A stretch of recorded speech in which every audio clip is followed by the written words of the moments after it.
Quel sauveur merveilleux je possède,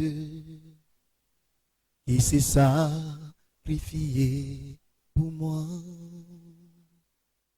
et sa vie innocente, il nous cède pour mourir sur l'infâme moi.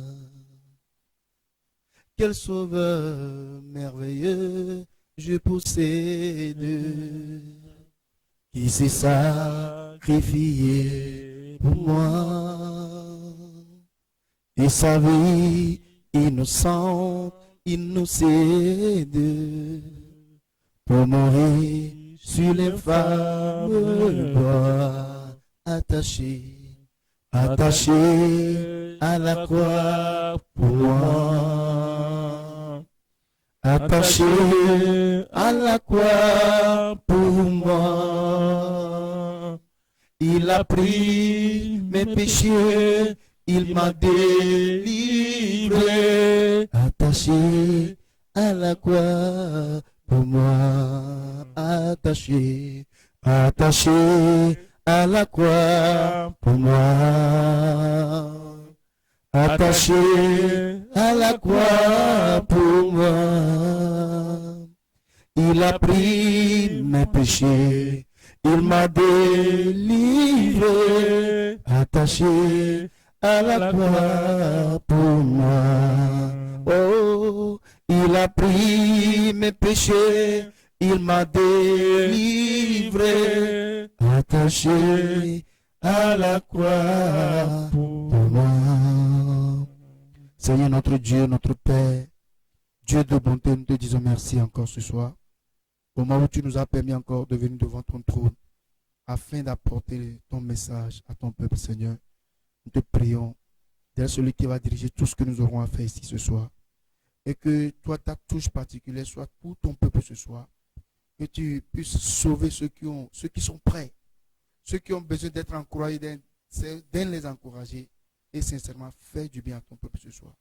Sois avec nous, continue avec nous et finis avec nous en ton nom précieux Jésus-Christ. Amen. Amen. Amen. Amen. Amen. Je dis souvent à Dieu, il est bon. Et Voire même super bon. Parce que personne ne peut se substituer à Dieu. Mais si toi tu crois que quelqu'un d'autre peut substituer Dieu pour toi, je te dis que tu vas être déçu. Tu vas être déçu. Regardons quelque chose dans Psaume 147, verset 3. Dieu, il dit, Dieu est celui qui guérit ceux qui ont le cœur brisé.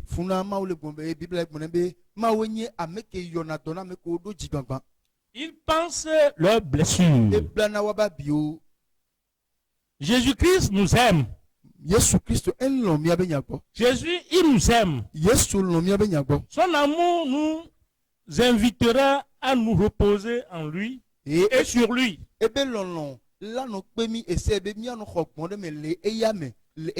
L'amour de Dieu nous invite à nous reposer sur lui et en lui. Donc, bâtis votre vie sur le roc.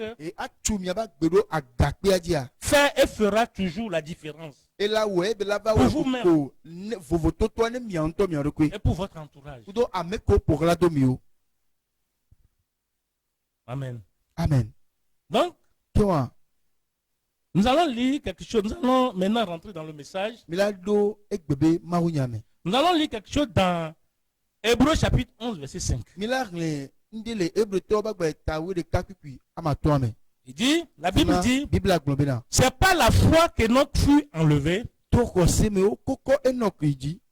ne vit point la mort et qu'il ne parut plus parce que Dieu l'avait enlevé. Car avant son enlèvement, il avait reçu le témoignage qu'il était agréable à Dieu. Donc le titre de mon message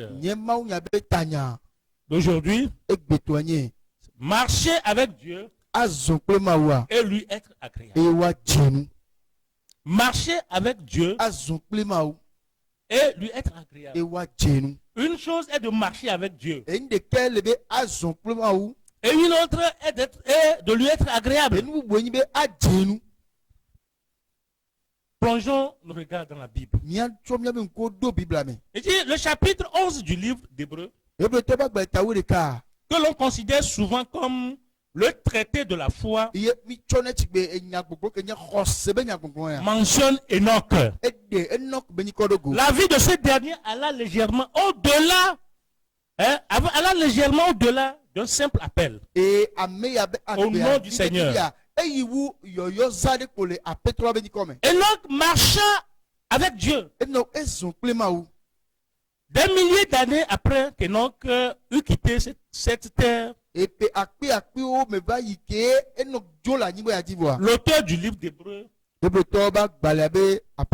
déclare de lui: c'est par la foi qu'Enoch fut enlevé pour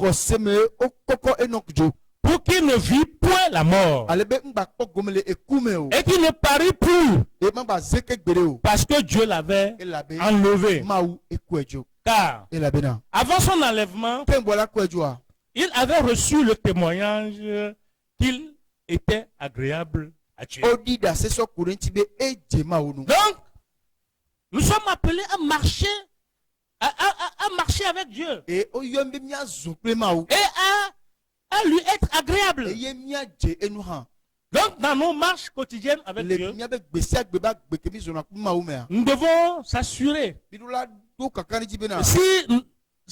nos marches nous permettent d'être agréables à Dieu.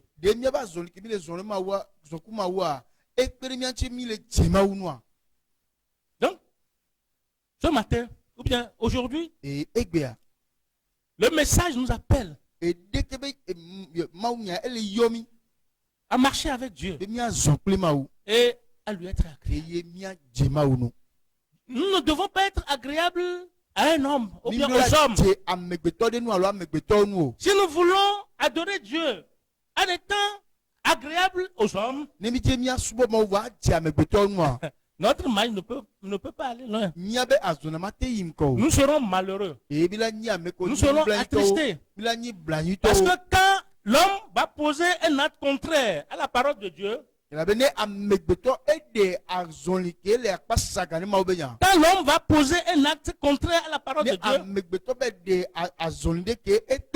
tu seras découragé, tu seras attristé, et si tu ne fais pas attention, tu vas abandonner l'adoration de Dieu.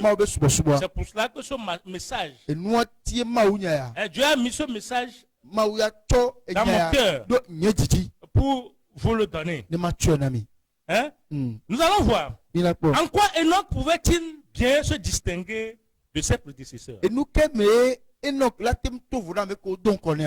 En quoi? Quand je réfléchissais à la vie d'Enoch, et je me suis posé cette question. En quoi Enoch pouvait-il se distinguer de ses prédécesseurs? Et la seconde préoccupation, ce qui me hantait le cœur, quelle particularité de sa vie a ainsi su plaire à Dieu? On trouve la réponse dans Hébreux chapitre 11 verset 6. Lisons ensemble ce verset. On dit: sans la foi, il est impossible de lui être agréable. Car il faut que celui qui s'approche de Dieu croit que Dieu existe et qu'il est le rémunérateur de ceux qui le cherchent. Dieu est le rémunérateur de ceux qui le cherchent. Mais tel que nous le voyons, le verset parle de la foi. Mais qu'est-ce que la foi selon la Bible? Le mot foi dans la Bible est l'un des mots utilisés pour décrire l'attitude de l'homme devant Dieu. Il est traduit par le latin Et la tembe est de gobena. Fidèle. Fidèle. Fidèle. Fidèle. Et le grec, et la est gomena. Pistis. Pistis. Qui ont le sens premier de confiance. Donc, les deux mots grecs, les deux sens, fides et pistis, veulent tout simplement dire confiance. Et ne sont pas des mots du vocabulaire religieux. Ni dans le vocabulaire de la croyance.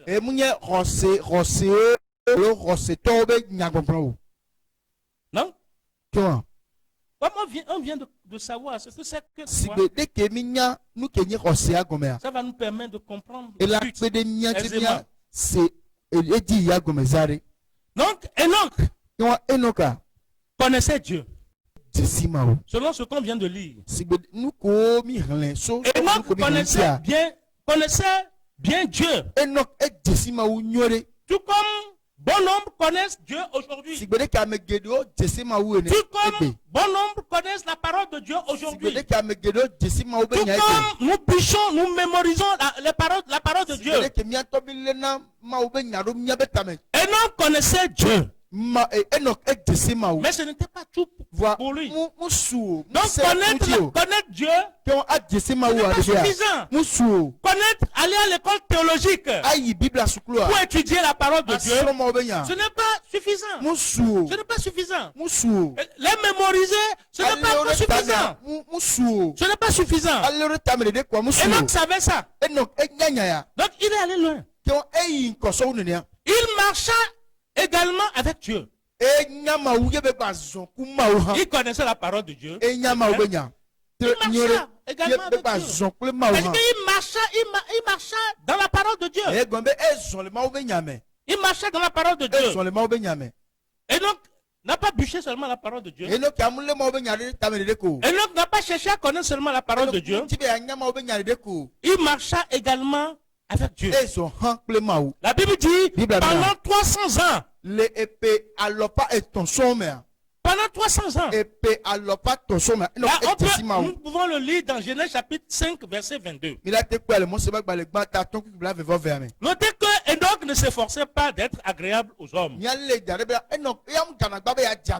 ne s'efforçait pas d'être agréable aux hommes. Aujourd'hui, qu'est-ce que nous voyons? Qu'est-ce que nous voyons aujourd'hui? Les gens sont des adeptes des pasteurs. Les gens sont des adeptes des églises. Ça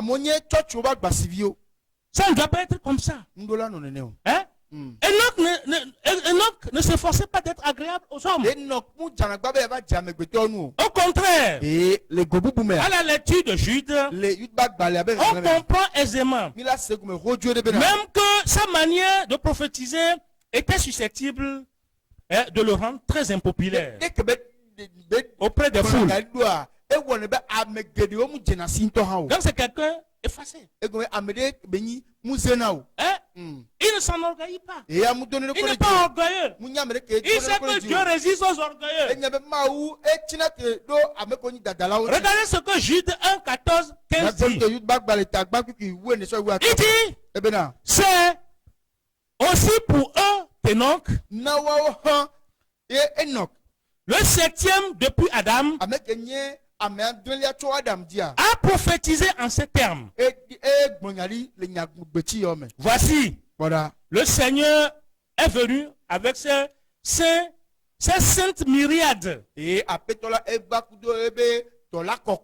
pour exercer un jugement contre tous et pour faire rendre compte à tous les impies parmi eux de tous les actes d'impiété qu'ils ont commis et de toutes les paroles injurieuses qu'on proférait contre lui des pécheurs impies. Si toi tu es là Hein? Tu es réputé dans la diffamation. Tu es réputé dans la diffamation des gens. Hein? Dans le mensonge. Tu es réputé à calomnier les gens. Tu es réputé à empêcher des gens d'adorer Dieu. Sache comme la parole nous le dit, qu'il y aura des jugements pour des gens. Enoch a adoré Dieu. Il n'a pas cherché à blesser les gens. Il n'a pas cherché à blesser les gens. Il n'a pas cherché à injurier les gens. Enoch a adoré Dieu dans la crainte. Et il a été agréable à Dieu.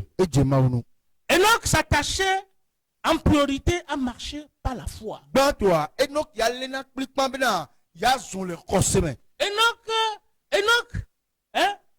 s'attachait à marcher par la foi. À marcher par la foi. Hein? On peut raisonnablement affirmer qu'il marcha vers Dieu, crut en lui, le chercha avec zèle et fut récompensé. Et voilà, c'est ce qui préoccupait Enoch. C'est ce qui préoccupait Enoch. La préoccupation majeure d'Enoch, c'est comment faire pour marcher dans la foi. Comment faire? Hein? Et l'Écriture affirme, ou bien les Écritures affirment que il a marché. Il avait marché avec Dieu. Il a cru en lui. Il a cru en la parole de Dieu. Il a cru en la parole de Dieu.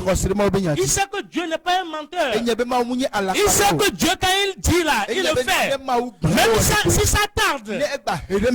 Et il attend toujours. Il a marché avec Dieu. Il a marché dans la foi. Il a marché. Il a cru en sa parole.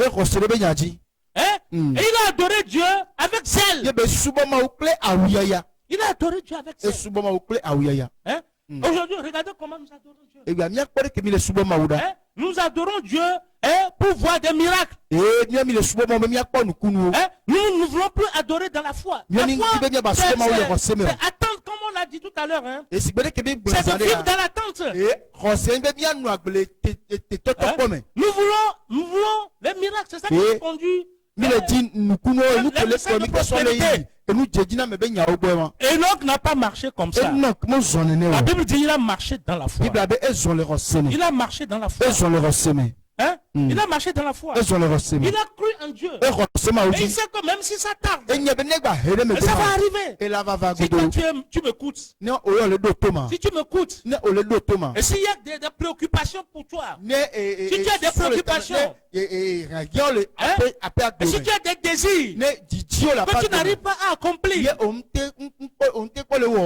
le Seigneur m'envoie vers toi de cultiver la patience, de savoir garder dans la patience, de l'adorer dans la patience. Hein? Personne n'adore Dieu tel que Enoch l'a fait et il ne trouve pas la main de Dieu. Et Enoch a adoré Dieu avec zèle. Même dans sa souffrance. Dans sa souffrance. Dans des calomnies.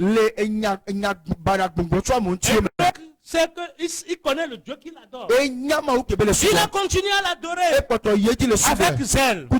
Avec zèle. Je t'invite à savoir adorer Dieu avec zèle. On ne permet pas que les situations difficiles, que la maladie que tu traverses là, la maladie que tu endures là, ne permet pas que cette maladie te décourage. Ne permet pas. Avant de venir au studio, j'ai reçu la visite d'une soeur. Il dit, hein, il vit dans l'abandon total. Elle est souffrante, hein? Quand tu la vois, elle est souffrante. Mais elle dit que ce n'est pas ça Ce n'est pas sa santé qui la préoccupe. Il s'est complètement abandonné à Dieu. Il s'est complètement abandonné à Dieu. Et c'est ça que Dieu aime. C'est ça que Dieu aime. Nous devons apprendre à vivre dans l'abandon total. À adorer Dieu avec zèle. À croire en lui. Et j'avoue, tu adores Dieu comme ça. Tu adores Dieu comme Enoch tu ne seras pas déçu. Les Écritures nous disent que Enoch fut récompensé. Enoch n'a pas mis en priorité les récompenses qu'il va avoir avec Dieu. C'est pas ça. Enoch a adoré Dieu avec ça. Même si c'est difficile, s'il ne trouve pas à manger, Enoch, il sait qu'il adore un Dieu fidèle. Il sait qu'il adore un Dieu qui n'abandonne jamais. Il s'est complètement laissé à lui. Et il a adoré. Mais ce n'est pas ça qu'on nous voulons. Aujourd'hui, on va voir des gens. Ils ont bien commencé. Ils ont bien commencé. Leur façon d'adorer Dieu ont entraîné beaucoup de monde. Mais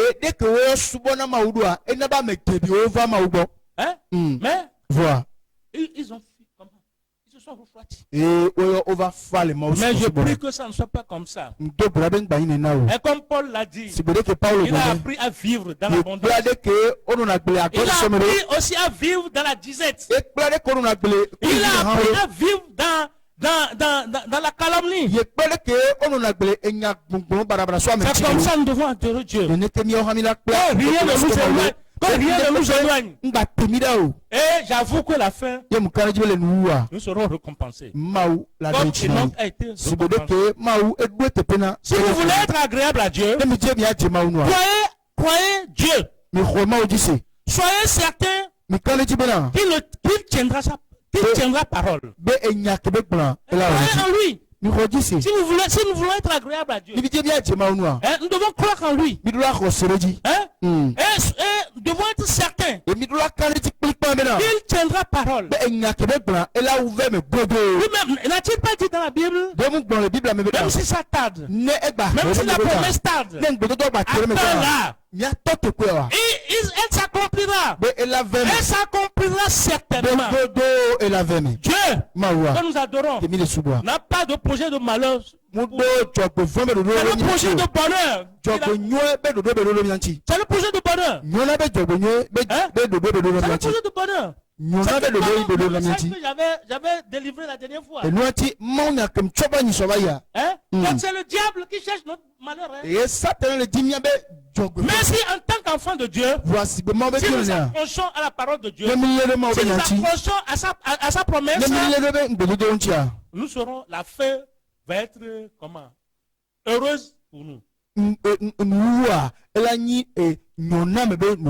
Donc accrochons-nous à Dieu. Donc si nous voulons être agréables à lui, nous devons croire à Dieu. Croyez en Dieu. Soyez certains qu'il tiendra parole. Paul a enseigné les Corinthiens. Il a enseigné les Corinthiens. Regardez ce que Paul leur a dit. En 2 Corinthiens chapitre 5 verset 7. Il dit, quand nous marchons par la foi et non pas la vue, nous marchons par la foi et non pas la vue. Et si nous marchons par la foi, certainement nous allons être agréables à Dieu. Mais si nous ne marchons pas la vue, la vue là, il va te dire le contraire.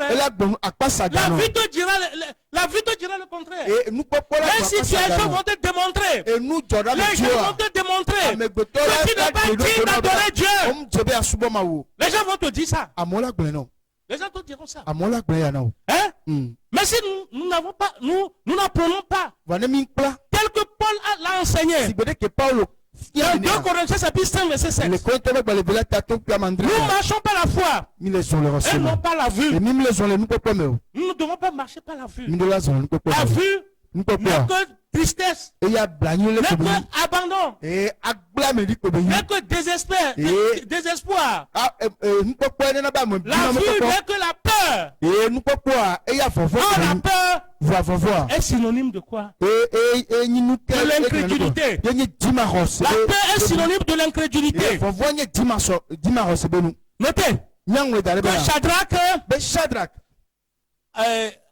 Meshach et Abednego marchaient par la foi et non pas la vue. Ils marchaient par la foi et non pas la vue. Et regardez ce qui est arrivé. Comme ils marchaient par la foi et non pas la vue, regardez ce qui leur est arrivé. Ils se rejoignirent tous trois au jeûne initial de Daniel. En s'abstenant de partager les mets délicieux du roi. Imaginez ce qu'il vit alors. Qu'on les jetait dans la fournaise. La Bible dit, on l'avait chauffé 7 fois plus que d'habitude. On avait chauffé la fournaise à Darla 7 fois plus que d'habitude. Et la Bible a dit que la chaleur qui se dégageait était si intense et tuait les gardes. Les gardes, il y a de raisons qu'ils soient tués. Parce qu'ils n'ont pas pris comme appui. Ils n'ont pas pris comme appui Jésus-Christ.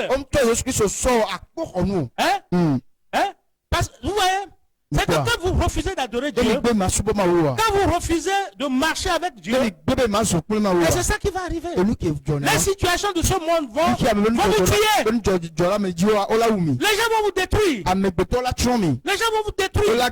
La parole là a une force. Les gens vont prendre leur parole là pour vous détruire. Mais quand tu te caches en Dieu, il devient carapace. C'est ça qui est arrivé à cette jeune. On a chauffé la fournaise plus à tel point que la chaleur l'a tué même les gardes. C'est comme ça pour nous les chrétiens. Les gens vont te voir, mais ils vont être sidérés, ils vont être étonnés de la souffrance que tu endures. Si c'est une souffrance arrive, ça ne va même pas finir. L'autre va arriver. Si on ne se cache pas véritablement en Dieu, si nous n'avons pas comme carapace Dieu, si on ne se cache pas, si on ne marche pas correctement avec nous comme Enoch comme les jeunes, nous n'allons pas terminer la course. Nous n'allons pas aller loin. Donc, je disais que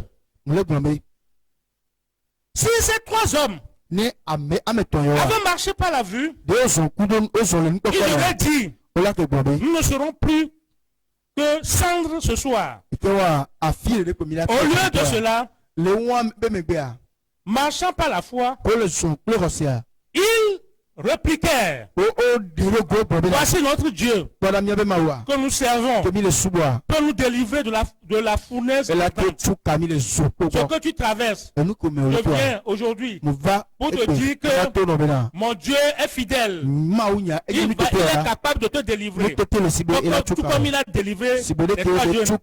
Et il me délivrera de la main au roi. La foi, est-ce que l'on perçoit? La foi est ce que l'on perçoit des choses invisibles. C'est ça la foi. Donc, pour finir, apprenez à marcher avec Dieu et efforcez-vous de lui être agréable dans tout ce que vous dites et faites. Que le Seigneur vous bénisse. Nous allons prier. Seigneur, merci beaucoup. Merci de nous avoir enseigné. Merci de nous avoir parlé fortement. Seigneur, tout ce qu'on a besoin, Nous avons besoin que tu augmentes notre foi. Comme le disciple te l'a demandé. Augmente notre foi. Augmente notre foi. Au nom de Jésus-Christ. Amen. Soyez bénis.